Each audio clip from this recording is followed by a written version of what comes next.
According to Terry Duffy at the CME, compute's the new oil. That's right. It's just another commodity that is going to be able to not just be traded, tracked, versus that's really what was the first pillar, was the index that was created, Silicon data, bringing that to investors so they could at least start to have more transparency around putting a number to what people were valuing as the price of compute technology. And now we have the ability to hedge against price moves and some of the risks that are out there, as it would you tracking oil or other commodity prices. This is really bringing this into the institutional space, and you're going to have both the tech firms and investors that are going to jump into this and build the market and grow it so that it has the actual liquidity to back it.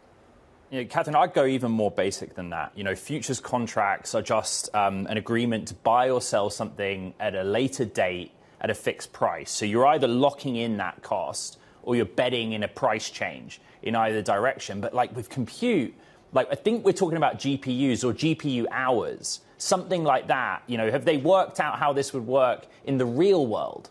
That's right. So the index is where you're getting into that detail about GPUs and the processing power. That was kind of the first step. Now with the futures contracts, as you are pointing out, this is the ability to hedge for future moves, putting a price to, or really the bet of where these contracts are going to be traded in the future.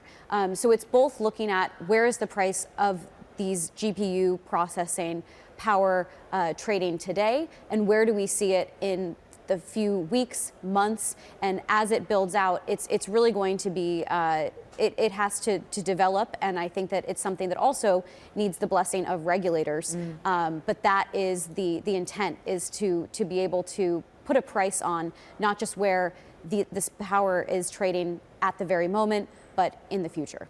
Silicon Data, Carmen Lee, who's the founder of all this, previously a trader, was her idea to bring transparency to those who were going and trying to buy compute and just understand what one offering was like to another? Or is she really thinking that this can become a fully fledged asset class that retail investors want to get in, and more broadly we want to sort of build up an ecosystem around it? I do think it was all about the ecosystem. What Silicon Data and what Carmen was building from the very start was, again, one pillar to something that was much larger. And when we talk about transparency, before today, there really wasn't a big player like CME that was able to bring compute as an asset class to the market in this way. CME, as a derivatives exchange, they already have the traders, and so you might not have just the tech firms and the AI providers, the superscalers that are going to be using this to hedge their own costs, but you're bringing an entire new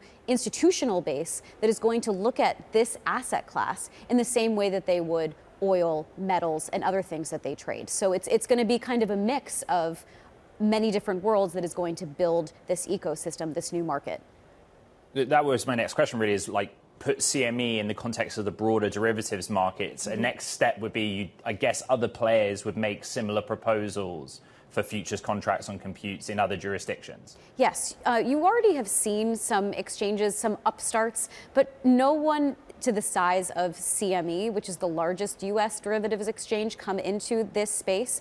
It's very likely that we'll see other large exchange operators that will jump into this and build their own marketplace, because it's all about the more liquidity, the more trading, and the more interest that you can build, the better it is for the market as a whole. It doesn't need to be just one exchange.